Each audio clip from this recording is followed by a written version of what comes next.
Travel by auto और a taxi. तो उसे चूज करना है, या तो वो ऑटो से जाए या टैक्सी से जाए। तो बोल रखा है 3/4 of the auto fare is same as the 1/4 of the taxi fare. तो अगर मैं ऑटो के फेयर मानता हूँ x रुपीज, ठीक है, तो जो इस x का 3/4 होगा वो किसके बराबर होगा? टैक्सी वाले के सो 1/4 पे है ना, 1/4 के, है ना। तो अगर मैं इसको वैसे नंबर से करके देख लेते हैं एक बार। अगर मैं ऑटो का फेयर मान लेता हूँ 40 रुपीज, ठीक है, तो 3/4 कितना निकल के आ जाएगा इसका? 30 रुपीज, ठीक है। और जो ये 30 रुपीज है ऑटो के, वो किसके बराबर है? टैक्सी के 1/4 के, ठीक है। तो टैक्सी का टोटल फेयर कितना होगा? सो 120। 120 रुपीज। तो अब बस हमें नीचे वाली स्टेटमेंट देखनी है, mark the true statement. Auto fare is more than taxi fare, तो ऑटो फेयर का मैं टैक्सी फेयर से। सेकंड है taxi fare is more than auto fair, तो ठीक है, ये सही है।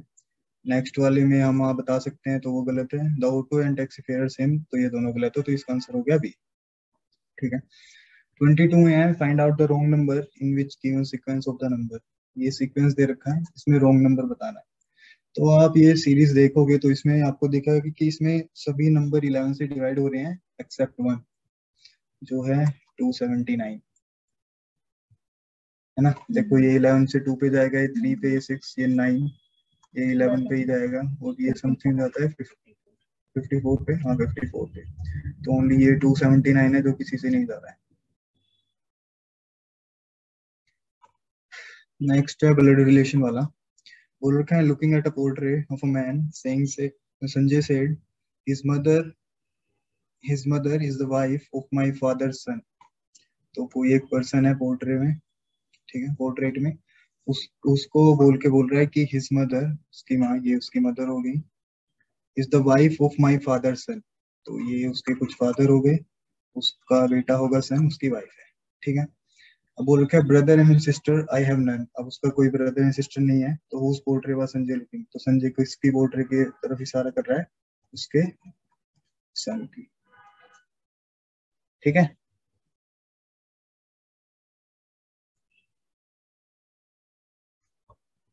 ट्वेंटी फोर है arrange the words given below in meaningful sequence. तो ये सभी को पता है, फर्स्ट लेटर आते हैं, फिर वर्ड, फिर सेंटेंस, फिर फ्रेजेस और फिर पैराग्राफ बनता है।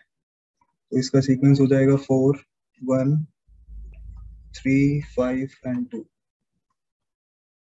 4 1 3 5 2 बी।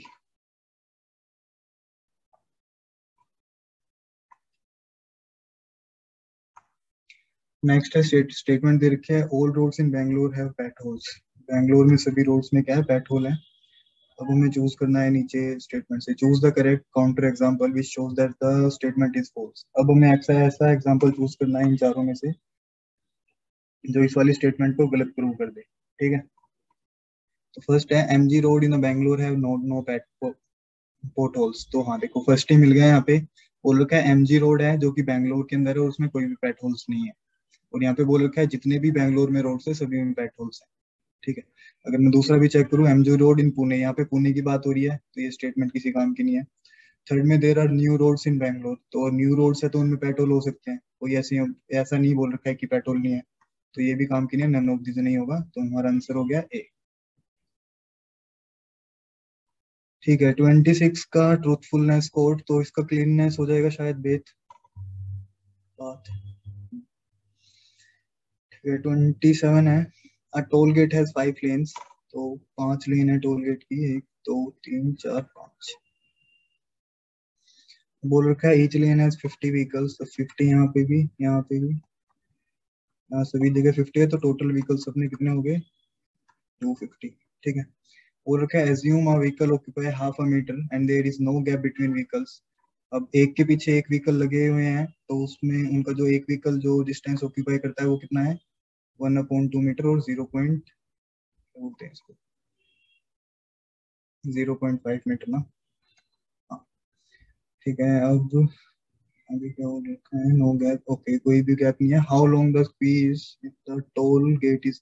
अब यहाँ पे बोल रखा है ओनली एक single gate toll gate work कर रहा है और उसी में सभी जितने भी अपने व्हीकल्स है वो सभी लगे हुए हैं, तो जो क्यू है कितनी लंबी तक, कितनी लंबी जाएगी? तो मैं मान लेता हूँ कि हमारा यही एक वर्किंग है, इसी में मेरे पूरे 250 लगे हुए हैं, और एक व्हीकल मेरा ऑक्यूपाई कितना कर रहा है 0.5 मीटर, तो 250 कितना ऑक्यूपाई करेंगे 125 मीटर। ठीक है,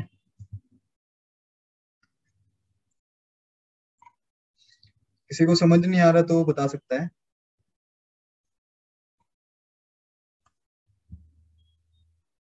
आशिता, कौशल? सर आ रहा है। चलो, 28 है the sum of the price of two different item is ₹50। तो दो डिफरेंट आइटम्स है, मैं एक को एक्स ले लेता हूँ, एक को वाई ले लेता हूँ, दोनों का सम है ₹50। अब आगे बोल रखा है and the first item is priced more than 22। अभी जो ये एक्स है इसको हम फर्स्ट मान लेता हूँ, इसका प्राइस है ग्रेटर देन 22। ठीक है, अब the following statement is true. अब इसमें से बताना है कौन सी स्टेटमेंट हमारी ट्रू। सेकंड है द सेकंड आइटम कॉस्ट ₹28। अब जब फर्स्ट में ही बोल रखा है कि वो ग्रेटर देन 22 है, तो फर्स्ट आइटम हमारा कितना होगा, या तो वो कितने से कितने की रेंज में लाई करेगा, 727 से लेके 0 तक की इसकी रेंज में लाई करेगा, या फिर 1 तक की, है ना। क्योंकि फर्स्ट आइटम 22 से बड़ा है, तो इसका जो प्राइस होगा वो कितना हो सकता है, 23 हो सकता है, अगर मैं एक ही इंक्रीज करूँ तो। ठीक है, उस केस में हमारा दूसरा आइटम कितने का हो जाएगा 27 का। तो ये फर्स्ट स्टेटमेंट हमारी यहाँ से गलत। सेकंड स्टेटमेंट है second item cost less than 28। तो जो सेकंड आइटम है वो हमारा 28 से कम होगा। 28 से कम होगा, हाँ चलो ये वाली स्टेटमेंट थोड़ा सा वैल्यू बना रही है, क्योंकि क्या बोला मैंने, अगर मेरा फर्स्ट आइटम 23 का हुआ तो मेरा सेकंड 27 का होगा। 28 से बड़ा नहीं हो सकता, 28 से छोटा ही होगा मेरा सेकंड। ठीक है, थर्ड है the second item cost more than 28। तो ये तो गलती है, 28 से बड़ा नहीं हो सकता, अगर वो 28 से बड़ा हो जाएगा हमारा फर्स्ट आइटम 22 से छोटा हो जाएगा। और डी है हमारा द सेकंड आइटम कॉस्ट ₹8। अब इसको मैं एग्जैक्ट नहीं बता सकता हूँ कि हमारे सेकंड आइटम की कॉस्ट क्या हो। ठीक है, तो ये इस वजह से गलत है, तो इस केस में हमारा आंसर हो गया बी।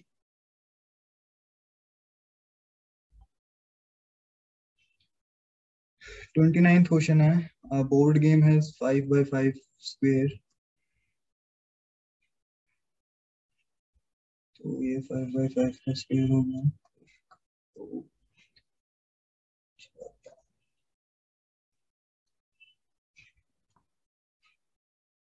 ठीक है, ये 5x5 का स्क्वेयर हो गया। बोलो कि alternate square with alternate black and white, एक ब्लैक है तो एक व्हाइट है अल्टरनेट पे, लाइक अ चेस बोर्ड की तरह। One corner tile is missing, ये मान लेते हैं इसको, ये वाला कॉर्नर मिसिंग है, and it's diagonally opposite corner tile is black.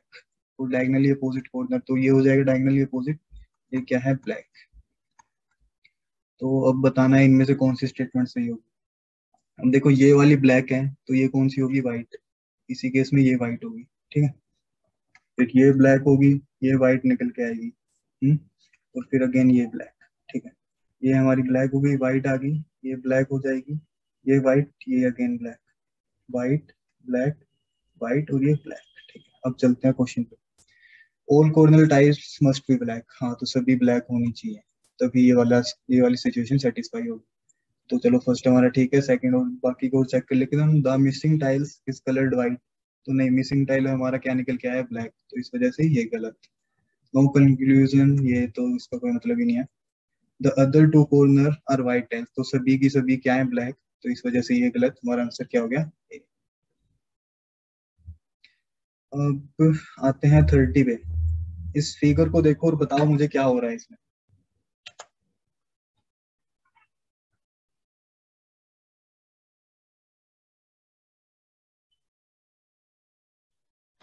Sir clockwise rotation हो रही है ऑब्जेक्ट्स की।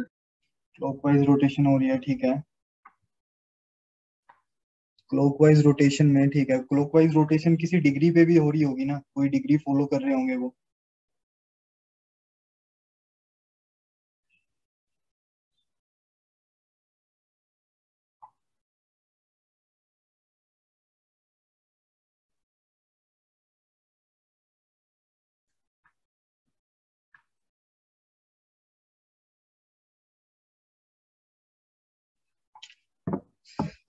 ओके ठीक है, आप देखोगे फर्स्ट और सेकंड फिगर में तो आपको दिखेगा ये 270 डिग्री रोटेट हो रहा है ना। और रोटेट किस फॉर्म में हो रहा है, एंटी क्लॉकवाइज। उसके बाद सेकंड और थर्ड फिगर में देखोगे तो वो कितने डिग्री में रोटेट हो रहा है, 180 डिग्री में, सेम एंटी क्लॉकवाइज। और अब थर्ड और फोर्थ में देखोगे वो 90 डिग्री रोटेट हो रहा है, इसमें सेम एंटी क्लॉकवाइज। ठीक है, तो यहाँ क्या आ रहा है, डिग्री हमारे कम होते जा रहे हैं 90 से। तो सेकंड में हमारा कौन सा आएगा, 0 डिग्री, मतलब जो पोजीशन यहाँ पे है वही सेम पोजीशन इस वाले पे आनी चाहिए। ठीक है, तो इस केस में हमारा ऑप्शन हो जाएगा ये वाला।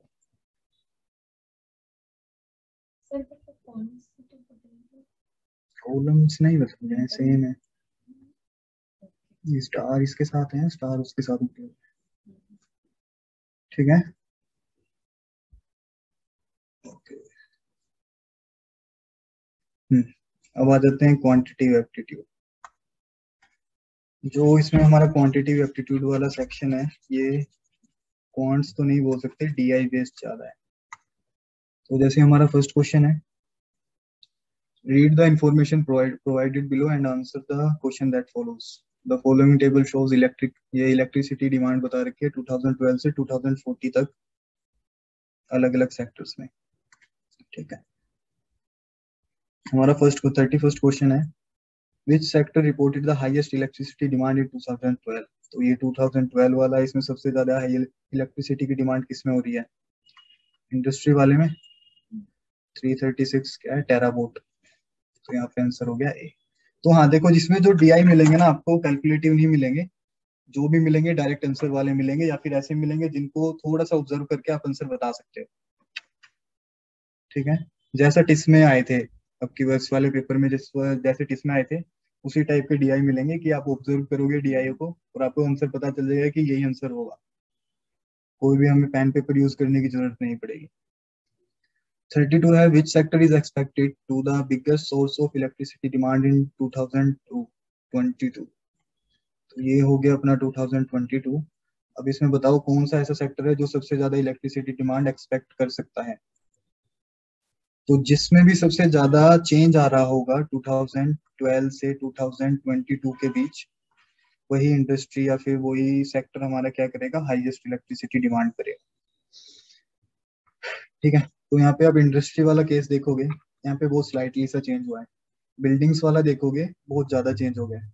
बाकी जो भी देखोगे सब में थोड़ा स्लाइटली चेंज हुआ है। ओनली एक बिल्डिंग ऐसा है जिसमें ज्यादा चेंज हुआ है। तो इसमें कौन सा है, बिल्डिंग्स।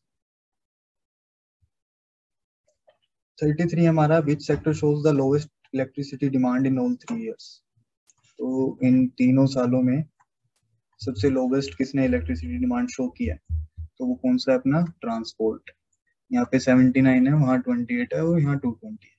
ये टोटल ऐड करके भी कैलकुलेट कर सकते हो, अदरवाइज तो डेटा को देख के भी आप इंटरप्रेट कर सकते हो कि कौन सा सबसे कम वाला है। तो यहाँ पे है ट्रांसपोर्ट।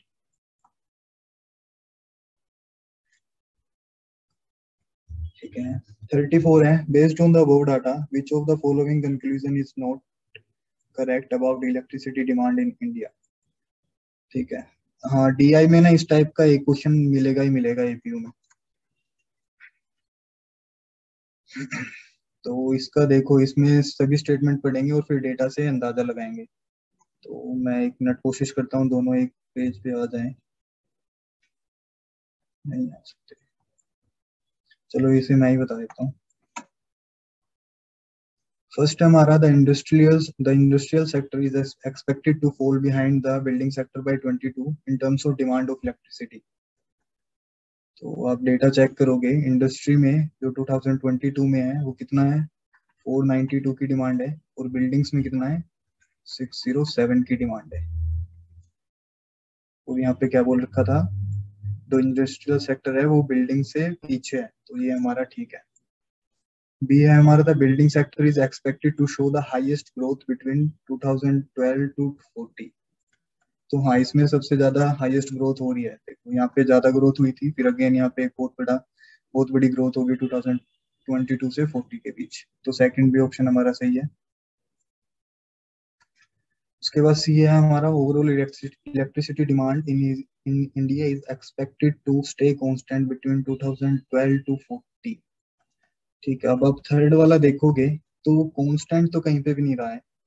अब जो भी एरिया देखोगे, हर एरिया में कुछ ना कुछ इंक्रीज हुआ ही है। ठीक है, तो इस बेसिस पे हमारा ये थर्ड वाला ऑप्शन सही नहीं हो रहा है, तो इसको पॉइंट करते हैं, एक बार लास्ट और चेक करते हैं।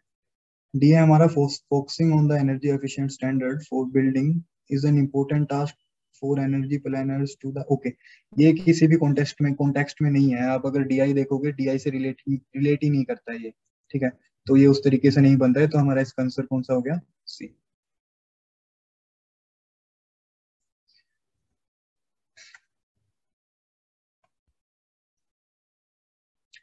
ओके 35 पे आते हैं, ठीक है। 35 आप डीआई पढ़ो और सोल्व करने की कोशिश करो।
ओके 35 to 38 है। Read the information provided below. The following chart represent data on the distance traveled by Indians on their place of work. ठीक है। फर्स्ट क्वेश्चन है हमारा, what is the shortest communicate to place of work for Indians. तो सबसे shortest कौन से वाला है, ये 0 से 1 वाला ही सबसे शॉर्टेस्ट है, तो ये डायरेक्ट आंसर है। सेकंड है हमारा, which is the modal distance to work in the above chart. तो मॉडल डिस्टेंस कौन सा होता है, किसी भी डेटा में जो फ्रीक्वेंसी हमारे पास सबसे ज्यादा बार अपीयर होती है वो मॉडल होता है हमारा। तो इस वाले केस में कौन सा मॉडल होगा हमारा, 2 to 5।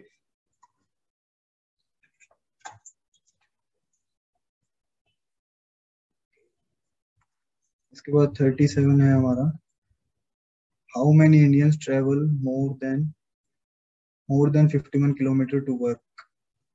तो 51, मोर देन 51 कौन से हैं, ये वाले ही हैं बस। मोर देन 51 ही बोला, हाँ मोर देन 51 पूछ रखा है। तो आप ये देखोगे ये थोड़ा सा मिडिल में लाई कर रहा है, ठीक है, ये है 1 करोड़, तो ये मिडिल में लाई कर रहा है, तो ये कितना हो जाएगा, 50 लाख, ठीक है, इसका हो गया सी। 38 है, how many Indians travel between 0 and 5 kilometres to work. अब देखो इस वाले क्वेश्चन में ना कैलकुलेट करने की कोई जरूरत नहीं है, बस जो भी अपने ऑप्शन है उनको एलिमिनेट करेंगे हम, ठीक है। अब बोल रखा है 0 से 5, 0 से 5 वाले कौन से, ये दो स्लैब आ रहे हैं अपने पास, इनका हमें वैसे तो टोटल करना है, पर ऑप्शन एलिमिनेट करके भी हम बता सकते हैं। तो जैसे अगर आप बी वाला देखोगे, बी वाले में क्या है, 3 करोड़ 20 लाख। तो अब ये देखोगे ओनली 0 से 1 में ही 3 करोड़ 20 लाख के आसपास पहुंच रहे हैं, हमें बताना है इन दोनों का टोटल, तो ये है चला गया। अब सेकंड चेक करोगे, 4 करोड़ 50 लाख, इस वाले 2 to 5 वाले में अगेन मतलब 4 करोड़ 50 लाख तक आ रहे हैं, तो इस वजह से सी वाला गया, ठीक है। उसके बाद अगर हम ए वाले को देखो, ए में बोल रखा है 2 करोड़ 70 लाख, तो पहला हमारा ये 0 से 1 वाला ही 3 करोड़ के ऊपर जा रहा है, तो ये उस वजह से गया। तो लास्ट ऑप्शन कौन सा बचा अपना, डी, ठीक है।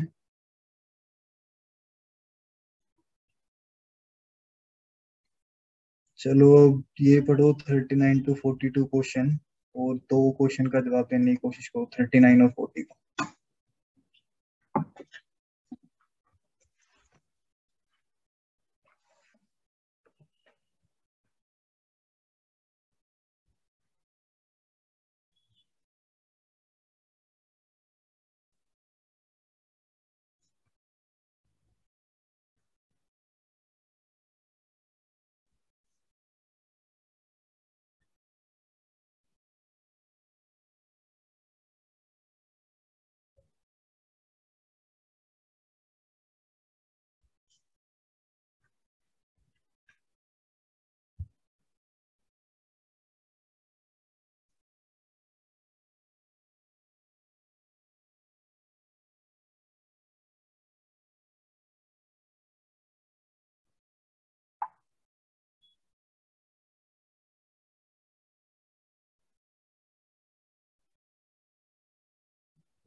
तो बहुत ही करेक्ट।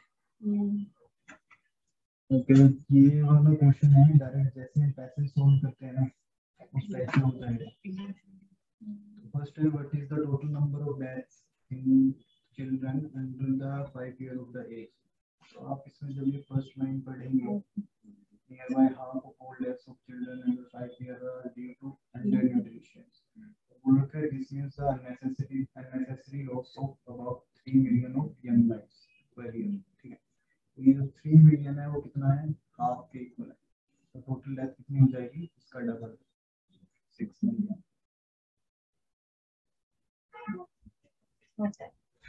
ठीक है, 40 है बट परसेंट क्या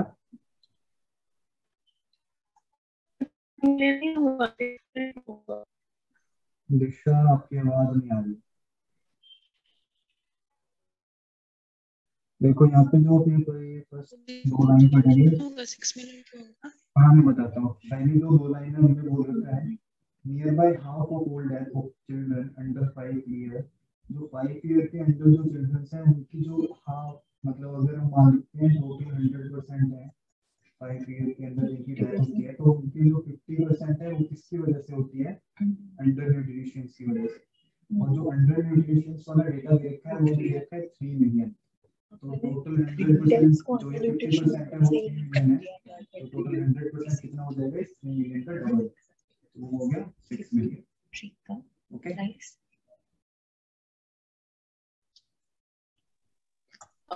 सर इसमें तो बस अंडर न्यूट्रिशन पूछा ना, अंडर 5। अच्छा ठीक है ठीक है। अच्छा इसमें तो 39 में टोटल है। ठीक है,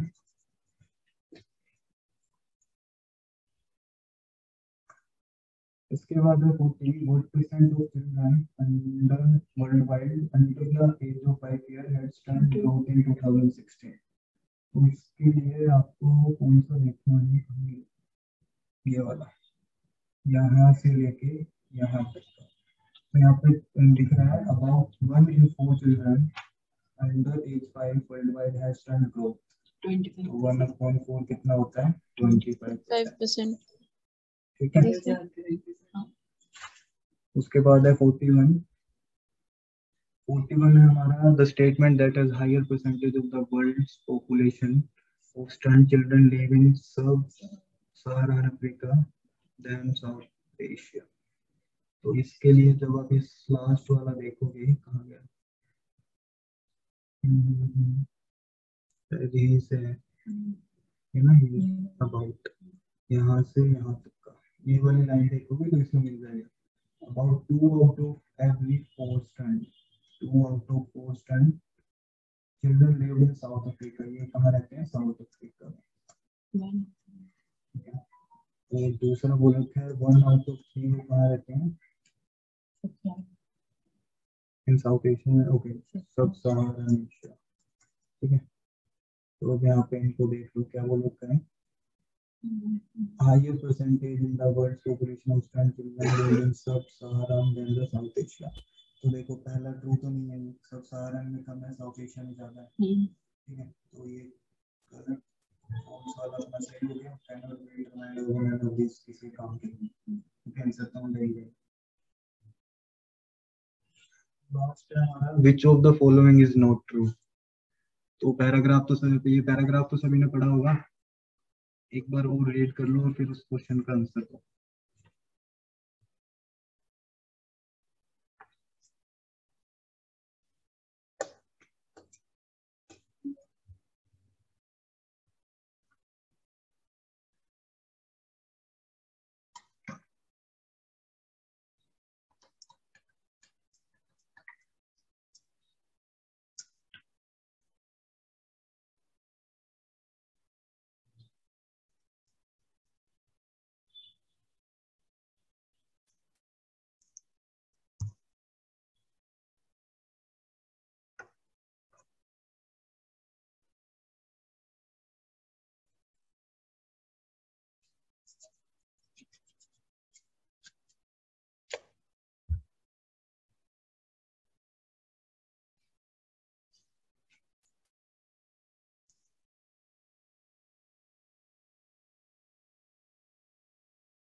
ओके चलिए क्वेश्चन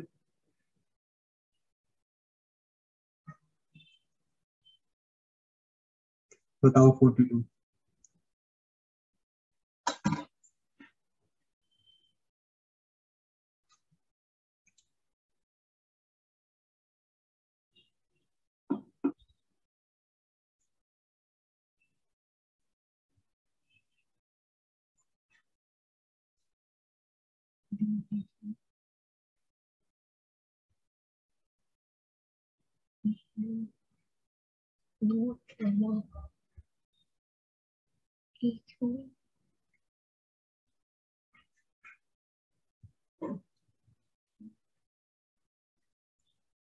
इसमें लिखा हुआ है चेक करके नहीं हो सकता और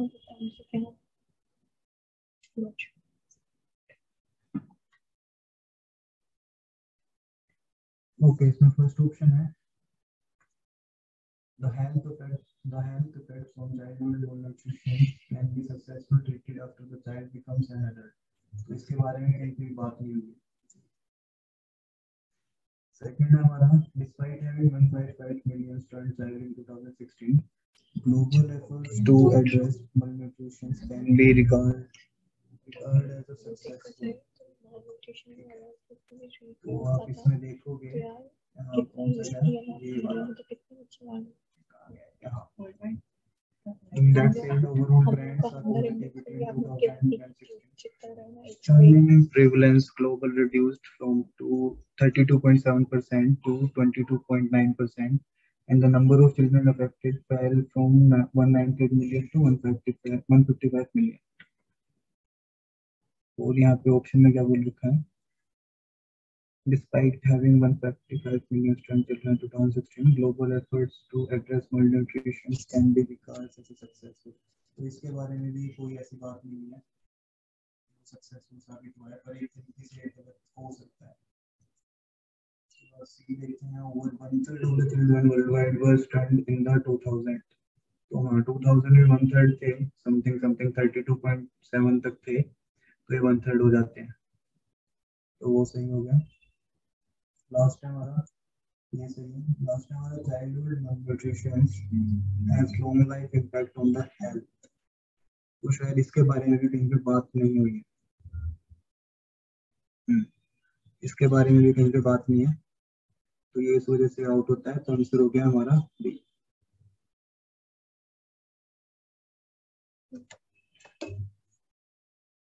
आते हैं 43 से 46 डायरेक्ट पीआई है पढ़ो और सॉल्व करो।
ओके यहाँ पे फर्स्ट क्वेश्चन है हमारा how many students scored more than 20 but less than 30 in maths. तो कौन से वाले हैं ये फर्स्ट में है 30 और अबव ये है 20 एंड अबव ये 10 एंड अबव और वो 0 से नीचे वाले इन्होंने 20 से स्कोर मोर देन 20 बस लेस देन 30। ठीक है मोर देन 20 वाले कौन से हैं 33 और लेस देन ठीक है लेस देन 30 वाला नहीं देखेंगे फिर इसमें ओनली हमारा आंसर हो गया 33।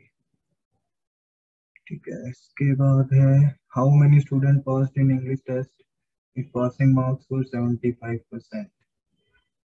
अगर पासिंग मार्क्स 75% है तो कितने स्टूडेंट पास होंगे।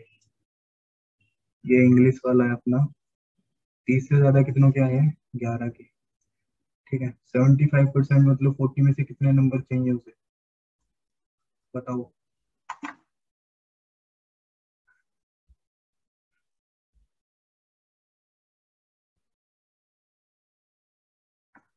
कितना होता है? 30। 30। तो कितने हैं यहाँ पे? 11। तो इसका हो गया ये। उसके बाद 45 है, what was the average score of student in maths? Maths में एवरेज स्कोर क्या है? ये हमारे टोटल नंबर्स दे रखे हैं, ये मतलब ये टोटल स्टूडेंट्स दे रखे हैं और वो ऊपर नंबर्स दे रखे हैं, ठीक है। तो उस बेस पे इनका एवरेज स्कोर निकाल लो। जैसे इन 9 स्टूडेंट्स का एवरेज स्कोर है अपना 30, इन 33 स्टूडेंट्स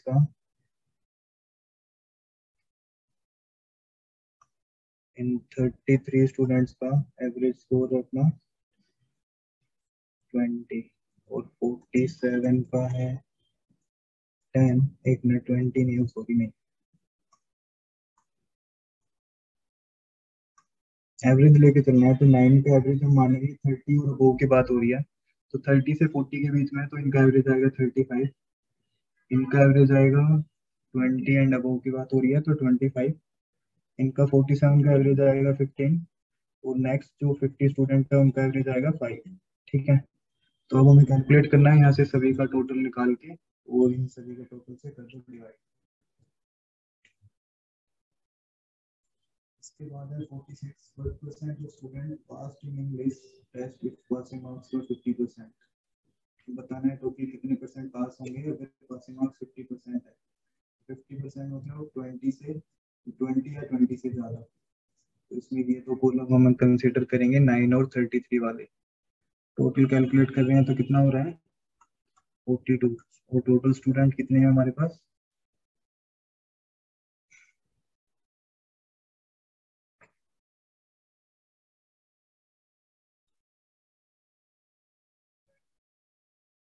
सो 130, 139। देख लो कितना परसेंट आएगा ये। ओके, ये हो गया। अब आते हैं 47 to 50। ये थोड़ा सा बोल सकते हो, इसमें थोड़ी बहुत कंफ्यूज होगी। वो लोग का street vendor sells bread omelette, a recipe for each plate of bread omelette includes 2 slices of bread। तो भी ऑमलेट की रेसिपी लिख लेते हैं, क्या क्या है। 2 slices of bread include 2 eggs, उसके बाद 10 ग्राम ऑफ करी लीव्स, उसके बाद 100 ग्राम्स ऑफ अनियन और 100 ग्राम्स ऑफ टोमेटो। बस यही है। ओके, और नीचे हमें ले रखा है कि उसका जो 1 रुपी है, 1 भी, वो बाकी किस पे लगेगा, जो भी वो गैस वगैरह यूज करता है आंसर्स के लिए।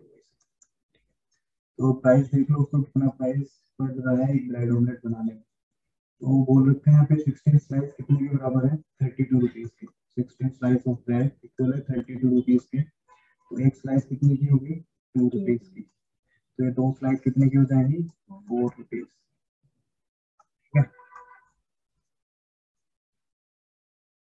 अब आगे बोल रखा है 2 एग, एक एग 5 का है, तो 2 एग कितने के हो गए? 10 रुपीज। अब करी लीव्स बोल रखी है 10 ग्राम लेनी है, और यहाँ पे 46 पर केजी है। तो जो 1 ग्राम का प्राइस है वो कितना हो जाएगा? 46/1000। तो कितना निकल के आया? 0.046। और हमें 10 ग्राम का निकालना है, तो 10 ग्राम हमारा हो जाएगा 0.46। तो ये हो गया 0.46 रुपीज। अनियन हमारे हो जाएंगे 553 का पर केजी है, तो 100 ग्राम कितने के हो जाएंगे? 0.53 रुपीज। टोमेटो हमारे हो जाएंगे 54 के पर केजी है, तो 0.54। इन्हें कैलकुलेट करो और साथ में 1 रुपया जोड़ दो, अपना टोटल अमाउंट निकल के आ जाएगा जो ब्रेड ऑमलेट का लगेगा। तो यहाँ से आ रहा है 10, 14। कुछ और तो नहीं छोड़ना हमने।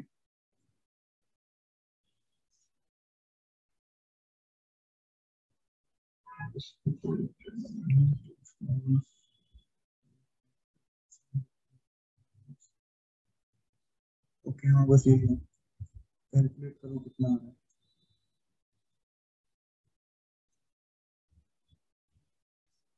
10, 14, 15.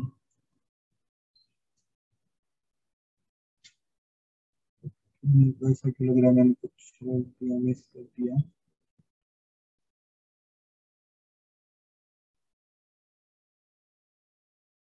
Two slices of bread, 2 eggs, 10 mayonnaise, 200 grams of onions, tomato, the cost of eggs, selected vegetables.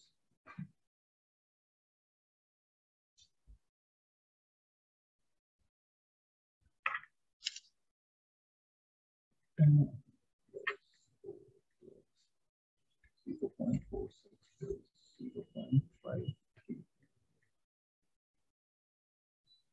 plus 1, 15.53. नहीं होना चाहिए।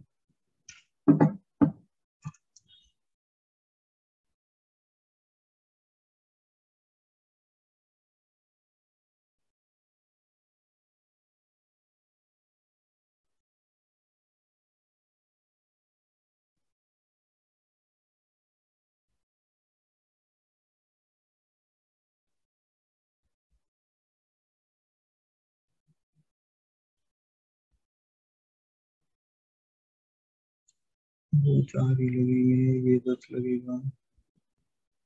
5, 3, 4, 6 और 1, 16 पॉइंट समथिंग आ रहा है कैलकुलेशन को।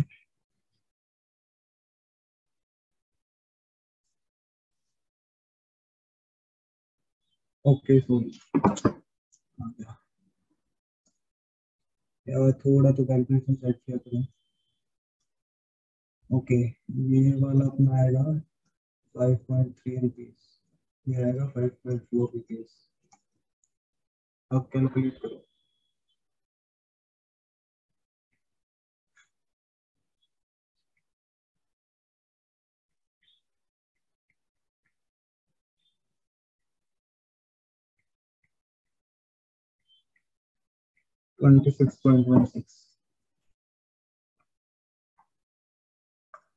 तो इनका सभी का टोटल आ गया 26.16।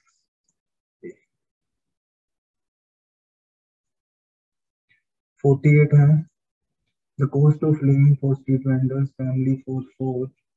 ठीक है, कॉस्ट ऑफ लिविंग उसकी 15,000 रुपीज पर मंथ है, वो हाउस रेंट वगैरह सब कुछ मिला के है।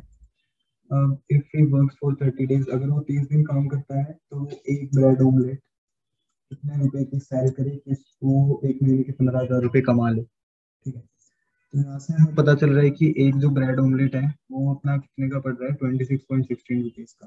ठीक है, तो जो वेंडर है वो एक दिन में कितने सेल करता है, 200 ऑमलेट सेल करता है। ठीक है, तो अगर मैं यहाँ से देखूँ 15,000 उसको पर मंथ का चाहिए, तो एक दिन का उसे कितना चाहिए, 500 रुपीज। एक दिन के अगर वो 500 रुपये कमाएगा तो भी 15,000 पहुंचेगा ना वो एक दिन के। ठीक है, तो अब मैं कैलकुलेट करूंगा एक दिन के हिसाब से, वही हमारा पूरा मंथ पे एप्लीकेबल होगा। ठीक है, एक दिन में बना रहा है वो टोटल 200 ऑमलेट्स, एक ऑमलेट उसको पड़ रही है 26.16 की, तो 200 कितने की पड़ेगी,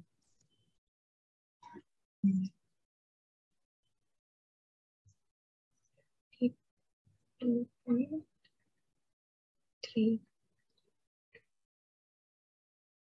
5232, ये पड़ेंगे उसे 5232।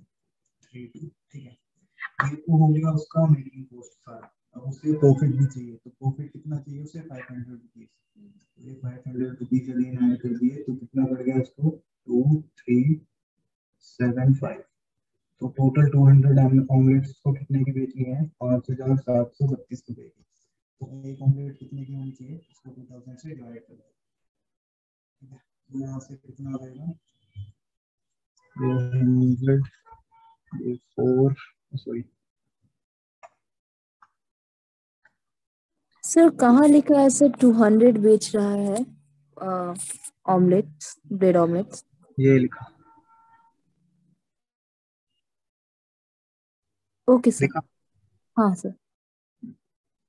ठीक है, तो 2 7 8 फिर 6 और 6, तो ये कितने की एक ऑमलेट होनी चाहिए उसकी, कितने की 6 रुपीस। 49 ट्राई करो, 450 भी ट्राई करो।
Okay, 49 है. There is a health emergency in the street vendor's family.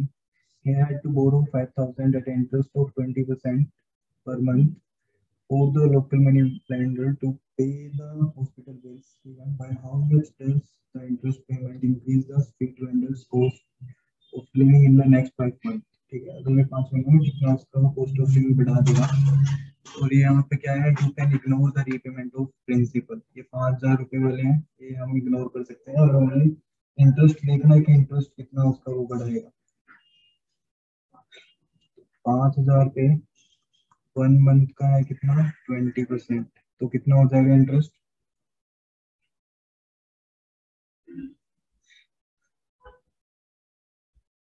कितना हो जाएगा 20%? 5,000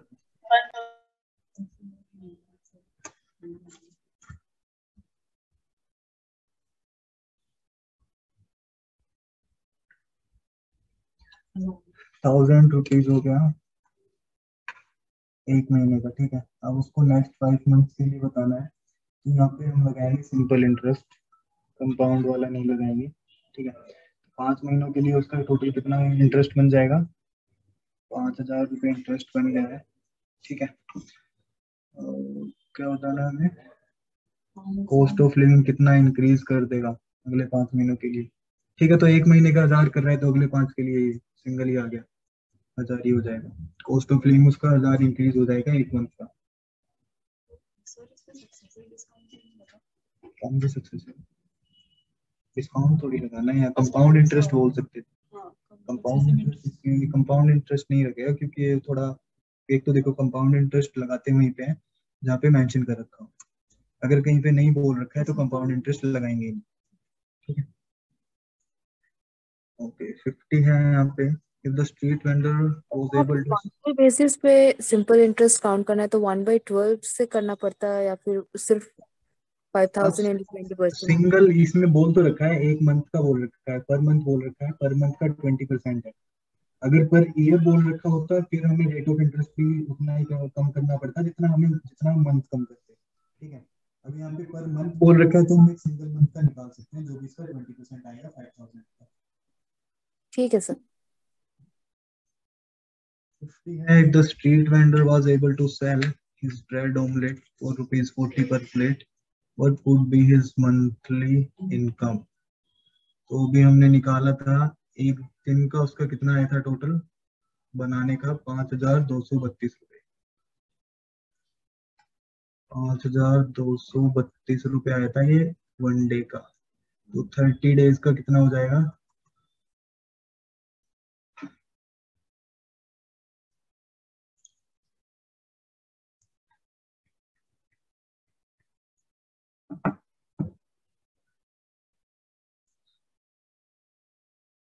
हो जाएगा 1,56,960 रुपए। ठीक है, अब वो बेच कितने का रहा है? 40 पर प्लेट बेच रहा है, तो 40 पर प्लेट है तो 200 प्लेट के कितने पैसे होंगे? एक प्लेट के 200 रुपए हैं, सॉरी 40 रुपए हैं। एक प्लेट के 40 रुपीज हैं, तो 200 प्लेट्स के कितने हो गए? 40 into 200, तो कितने आ गए? 8,000 आ गए हैं एक दिन के। तो 30 डेज के कितने हो जाएंगे? 2,40,000। ठीक है, अब इन दोनों के बीच का डिफरेंस देखो कितना डिफरेंस आ रहा है।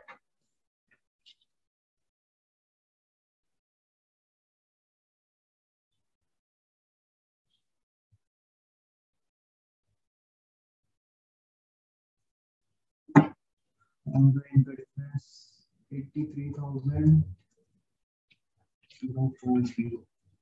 तो ये क्या हो जाएगी, उसकी इनकम हो जाएगी, what would be his month income? Month income तो यही बननी चाहिए ना, कहीं कैलकुलेशन मिस्टेक की क्या हमने?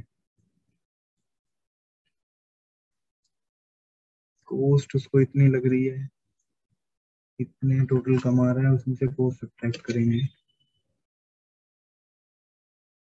ओ एक मिनट, 8,000 आएगा ना, 8 3 24, ये भी सही है, ये भी सही था। मंथ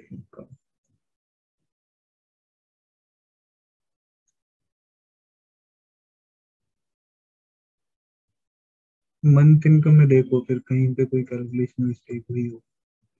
26.16 बन रहे हैं एक ऑमलेट के।